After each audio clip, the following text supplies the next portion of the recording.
Тележүргізуші Лейлә Сұлтанқызының жақында жұбайы Қайрат Беркінбаев өмірден өтті. Ол күйеуімен соңғы көріскен сәтін еске алып, жолдасына жазбарына: "Сенсіз өткен бір жұма, Алланың әміріне қарсы тұра алмаймын. Білем, қабылда, әрі қарай мұнтыл дейсіздер. Түсінем. Бірақ ойылып қалған жүрегімнің бөлшегінің орны ойсырап тұрғанда, қалай әрі қарай мұнтыламын." Соңғы жүздесуіміз Стамбулға бара алдын еді. Лейле балаларды алып, 3-4 күнге болса да барып келіңдер. Мен жұмыстан босамайым. Балалар бір демалып келсін деп, ерекше еміреніп шығарып салып еді.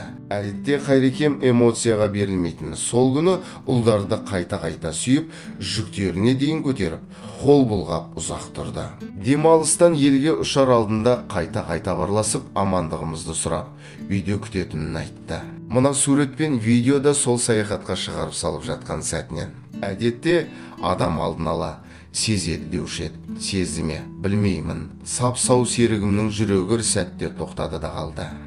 16 жыл, 217.305 күн жанымда болғаның үшін, жанымдағы әр сәт үшін саған алғысымды білдіремін. Сен сияқты мені ешкім еркелетіп, сен сияқты мені ешкім түсінген емес. Енді бұл жолы сен туралы жиі айтуыма қарсы болмасын, деді Ле Сұлтанқызы өзінің Instagram парақшасында.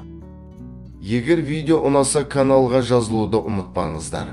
Видеоны ұсынған Айс KZ каналы.